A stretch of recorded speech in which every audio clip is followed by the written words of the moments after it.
No es desconocido para nadie que Dragon Ball inició como una historia donde los elementos de aventura, comedia y magia eran el apartado principal, mientras que la acción era un complemento para estos. Sin embargo, con el transcurrir de la obra, la acción y el drama se hizo mucho más presente, apartando en ciertos momentos los elementos de comedia que originalmente la caracterizaron, llegando para muchos a su pico en la saga de Freezer, la saga que, objetivamente, cuenta con más sustento, preparación y sobre todo carga dramática y narrativa. Sin embargo, creo que muchos, al igual que yo, consideran que si bien el pico dramático de Dragon Ball estuvo en la saga de Freezer, la saga que debería haber marcado un final digno al universo de Dragon Ball no es otra que la saga de Cell. Parece un poco ilógico, ¿no? Después de todo, la saga de Freezer cuenta con una batalla entre el legendario Super Saiyajin, el último descendiente puro de la raza guerrera por excelencia, contra el temible emperador del universo y asesino de dicha raza.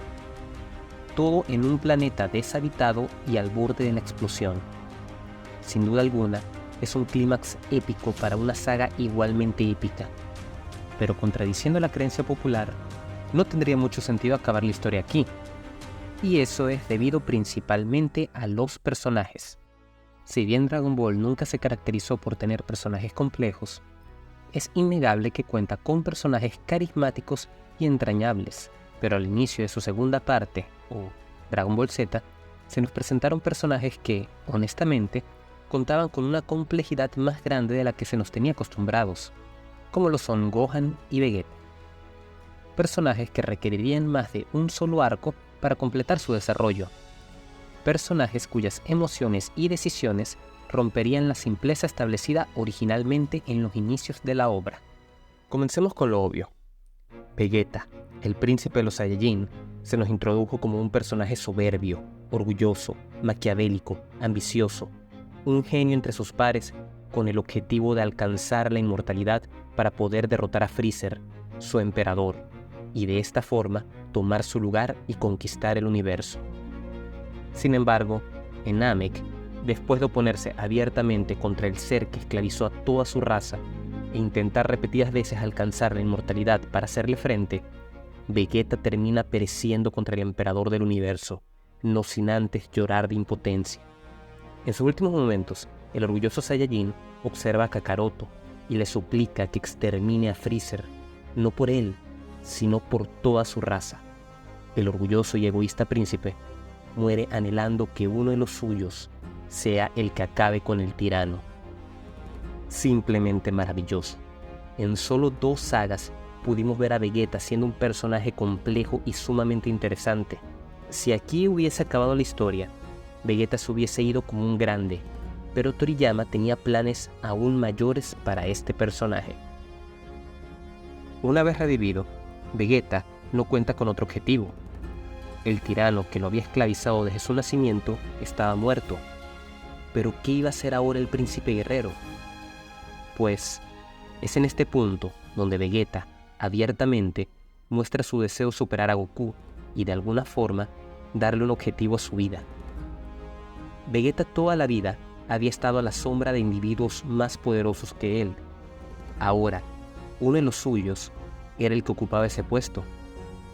Por este sentimiento de inferioridad, el príncipe convierte a Kakaroto en su rival y se pone como meta en la vida superarlo, pues no solamente es más fuerte que él, siendo solo un guerrero de clase baja, sino que contradice todo lo que supuestamente un Saiyajin debe ser. Si Vegeta hubiese muerto en la saga de Freezer, nunca hubiese sido más que un villano. Épico, sí, pero aceptémoslo. Más que un villano, todos consideramos a Vegeta como el eterno rival de Goku, puesto que se consagraría en la saga de Cell. Otro personaje cuyo arco había estado construyéndose es el de Piccolo. Piccolo comenzó únicamente como el hijo y reencarnación de Piccolo Daimaku, y desde su nacimiento haría su misión el derrotar al guerrero que eliminó a su padre, y posteriormente gobernar el mundo. Sin embargo, como podemos ver, Este segundo deseo nunca pareció realmente ser algo primordial para el Namekiano. De hecho, desde un principio, se le vio como alguien cruel y despiadado, pero no tan malvado como su padre. Bueno, eso no es poner la vara muy alta, ¿verdad? Aún así, este guerrero era un enemigo jurado para Goku y la Tierra misma. Sin embargo, debido a los eventos de la saga Saiyajin, donde Piccolo se vio obligado a entrenar a Gohan, el hijo de Goku, podemos ver un lado completamente diferente de este personaje. La inocencia y ternura de Gohan poco a poco fueron revelando la naturaleza noble y hasta honorable del Namekiano, llegando al punto de que éste no dudó en sacrificar su vida por su pupilo.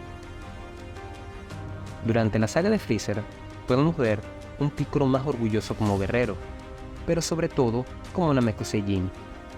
Al estar en el planeta de sus ancestros, Piccolo se reconecta con sus raíces y abiertamente se dispone a enfrentarse al tirano, no sin antes fusionarse con Nail, el Namekiano más fuerte del planeta, absorbiendo de este modo su esencia, sus recuerdos y su orgullo, logrando revelar algo más de la luz que Gohan había creado en Piccolo. En este punto de la obra, Piccolo había descubierto su origen y había empezado a alejarse de aquella imagen con la que había sido creado. Era un guerrero Namekusei-jin criado en la Tierra. Era el hijo del rey demonio Piccolo, la mitad oscura de Kamisama, el guardián de la Tierra. Pero sobre todo, era el maestro de Gohan. Sin embargo, era necesario ir más allá. La saga de Cell y los androides permitió que viéramos no solo cómo Piccolo cada vez se adaptaba más a la convivencia con Goku y Gohan, sino su consagración como personaje. Pues, en cierto punto, cuando se hizo evidente que la fuerza de Goku, Vegeta y Trunks no sería suficiente para enfrentarse a los androides que supuestamente destruirían el mundo, el Namekiano decide hacer algo que en otro tiempo hubiese sido impensable: fusionarse con Kamisama. Este hecho no solo es una manera coherente de aumentar astronómicamente el poder de Piccolo de manera lógica, sino que es una forma de ver lo mucho que este personaje ha cambiado desde sus inicios. Inclusive el propio Kamisama lo reconoce. Donde antes había maldad, ahora solo había un genuino sentimiento de protección por la Tierra y sus seres queridos. Tal vez sea por haberse fusionado con Nail en la anterior saga, pero indiscutiblemente, ahora Piccolo debía fungir como guardián de la Tierra, y para ello tenía que hacer algo que todos nosotros tenemos que hacer para sacar nuestra mejor versión: hacer las paces con nuestro propio yo. Y es que Piccolo no solo se vuelve más poderoso, sino que se vuelve un ser completo al fusionarse con Kamisama. Ya no era un ser meramente bueno o malo, era un ser completo que había hecho las paces consigo mismo. Había aprendido de sus errores, no era más la imagen de aquel Piccolo que había aterrorizado la Tierra años atrás. Ahora era el protector de este mundo. Gracias a esta saga, Piccolo se convirtió en un verdadero guardián de la Tierra. Creo que todos sabemos cuál es el personaje al que voy a hablar a continuación. Sin lugar a dudas, Gohan es el personaje que más creció en esta saga, y esta es donde se consagró como el personaje favorito de muchos. Pero este logro viene debido a la excelente construcción que se le había dado, construcción que no había terminado en la saga de Freezer, y esto es debido a algo que muchos ignoran. Gohan es el verdadero protagonista de Dragon Ball Z, y no me refiero a que al final de la saga de Cell debería tomar el puesto de Goku y ser el protagonista, sino que este lo era desde el principio de Z. Solo basta con ver el primer opening de Dragon Ball Z para darnos cuenta de esto. Esta es la historia de crecimiento de Gohan. Es el personaje que veremos evolucionar desde su infancia hasta convertirse en un auténtico guerrero. Hubiese sido sumamente fácil hacer una copia de Goku, pero en lugar de esto, Toriyama nos entregó un personaje mucho más complejo. Gohan empieza como un pequeño niño mimado y estudioso, quien a diferencia de su padre, no vivió emocionantes y divertidas aventuras en su introducción al mundo. Gohan contempló sangre, muertes y pérdidas desde los 4 años. A diferencia de Goku, quien desde un principio era impulsado por su sangre guerrera, Gohan era solo un niño pacífico que no le gustaba pelear. es un estudioso amante de la naturaleza que prefiere pasar sus días leyendo. Gohan no nació como un guerrero, fue forzado a hacerlo, y esto se expresó muy bien desde el principio, donde llegó a sentir miedo e impotencia. Después de todo, era solo un niño. En la saga de Freezer, podemos ver un Gohan más decidido y valiente, dispuesto a hacer hasta lo imposible para revivir a sus amigos y proteger a los habitantes de Namek. En todo este recorrido, podemos ver que Gohan guarda un poder indescriptible, pero que solo logra expulsarlo cuando la furia y su sangre guerrera lo gobiernan. Pero este poder no es controlable, no aún. En la saga de Freezer, el pequeño Saiyajin sigue siendo muy joven para canalizar todo este poder sin sus estallidos de furia. De hecho, toda esta saga sirve para construir el hecho de que Gohan tiene un potencial sumamente superior al de todos los demás personajes, llegando al punto de asustar a Vegeta y al mismísimo Freezer. Pero si todo hubiese acabado en esta saga, ¿qué sería de Gohan? Simplemente una pérdida de potencial narrativo. En la saga de Cell, Gohan entrena arduamente junto a su padre y Piccolo, no porque así lo desee, sino porque considera que este es su deber para con la Tierra, cosa que da mucho más valor a todo su entrenamiento. Antes de continuar, me gustaría añadir un aspecto de la narrativa que, de haberse quedado todo en la saga de Freezer, contradeciría todo lo que Dragon Ball representa: el superar los límites. En la saga de Freezer se nos construye la leyenda del Super Saiyajin, aquel guerrero legendario con poder inimaginable que es capaz de derrotar a cualquiera. Sin embargo, esto no limita a los personajes. Me explico. Al final de la saga de Freezer, se nos plasma la idea de que el Super Saiyajin no tiene comparación, por lo que cualquiera que alcance este estado sería imposible de derrotar. Bueno, si este fuese el caso, una vez un guerrero alcanzara esta transformación, ¿tendría objeto seguir entrenando? Por supuesto que no. Una vez que alcanzas el punto más alto, no puedes subir más. O eso creíamos. La saga de Cell quita algo del misticismo del Super Saiyajin, normalizando hasta cierto punto dicha transformación, sin quitarle su cualidad de ser casi inalcanzable, pues los personajes que la obtienen deben romper tanto sus límites físicos como mentales.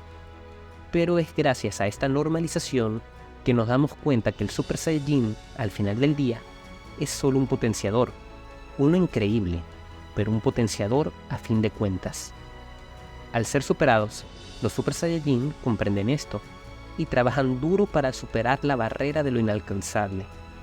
Ya no había leyenda, no había registro de que alguien lo hubiese hecho, ni siquiera sabían si era posible, pero tenían que ser más que un simple Super Saiyajin, tenían que ser más que la leyenda. Con este objetivo en mente, Goku se adentra con Gohan en la habitación del tiempo, para así impulsar a su hijo a que éste alcance el Super Saiyajin y luego se esfuercen mutuamente para superar esta etapa. Para esto, Goku le dice a su hijo que se acostumbre al estado del Super Saiyajin para que el sentimiento de rabia y desesperación propio de la transformación desaparezca, y así puedan pelear con mayor control y sin desgaste. En otras palabras, en este entrenamiento, Gohan aprende a estar en control de su propio poder, lo que lo aleja cada vez más de sus ataques de furia del pasado. Aquí sucede algo interesante. Gohan entrena fuertemente junto con su padre, pero en ningún momento este pensó que debería pelear contra Cell. Para Gohan, solamente estaba ayudando a su padre a ser más fuerte. Y es que su padre era el hombre más fuerte del universo. Era el hombre que traía esperanza al llegar y que hacía hasta lo imposible para sobrepasar sus límites. Su padre era su héroe. Por eso, al momento en que Goku revela que Gohan es quien peleará contra Cell, es tan choqueante para el personaje, pues se da cuenta que efectivamente él es el más fuerte de todos. Tal como siempre le habían dicho, era la última esperanza, era su turno de proteger la Tierra. Lamentablemente, Gohan no quería este cargo. El joven Saiyajin no era un guerrero y le estaban pidiendo, o mejor dicho, imponiendo que matara a alguien. Es aquí donde nos damos cuenta que en el pasado, Gohan nunca había hecho tal cosa. Ni siquiera en sus arranques de ira había logrado ensuciarse las manos. Pero ahora era peor. Ya no tenía esa rabia que le impulsaba a atacar y sobrepasar sus límites. Ya no era un niño inestable. Había entrenado su cuerpo y mente para evitar esto. Estaba en completo uso de sus facultades y por ello, abiertamente, rechaza el enfrentar a Cell. Este contraste entre ser el más poderoso y no tener la voluntad de pelear es uno de los aspectos que enriquecen a Gohan como personaje. El hombre más poderoso del universo seguía siendo solamente un niño que había visto el infierno, pero al final solamente un niño. Por ello, al despertar aquella furia y alcanzar el Super Saiyajin 2 por primera vez, el personaje llora. Las lágrimas del inocente Gohan se dispersan en el aura de un guerrero sediento de venganza y sangre. Aquí Gohan es una víctima de sus propios instintos de Saiyajin. El joven niño se ha ido y solo queda el monstruo. Un monstruo que se nos ha estado construyendo desde el principio. Todos sabemos cómo continúa esto. La soberbia de Gohan causa la muerte de Goku y que Cell vuelva mucho más poderoso. Con lo cual el androide y el joven guerrero tienen su último choque de poderes. Aquí Gohan recibe el apoyo de su padre desde el más allá. Apoyo que necesitaba para sacar todo su poder y así eliminar definitivamente a Cell. Tal vez estoy viendo muy profundo, pero el hecho de que Gohan sea el que extermine a Cell me parece poético. No solamente porque logra lo que su versión del futuro nunca logró, sino porque Cell es la aglomeración de todo lo que había enfrentado Gohan. Tiene las células de Vegeta y Freezer, además de la de sus dos maestros, Piccolo y Goku. Cell representa el máximo alcanzable por los personajes hasta ese momento. Cell representa el pasado. Gohan, por el contrario, es la joven promesa que representa el futuro.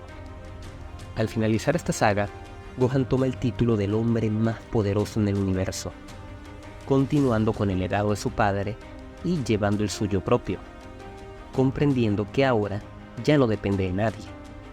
Ahora él es el encargado de proteger la Tierra. Todos estos personajes lograron una evolución sobresaliente y hasta cierto punto culminaron sus arcos. Por eso esta saga es tan especial, porque trae los cambios más significativos en la construcción de estos personajes. Es el punto donde se definen quiénes son y sobre todo quiénes serán a partir de ahora. Sin lugar a dudas, el punto donde narrativamente hablando, Dragon Ball debía concluir. Muchas gracias por llegar hasta el final. Si el video te gustó, por favor dale like y compártelo con tus amigos. No olvides suscribirte. Yo soy Mike y esto es Mike se cuestiona. Y con esto me despido.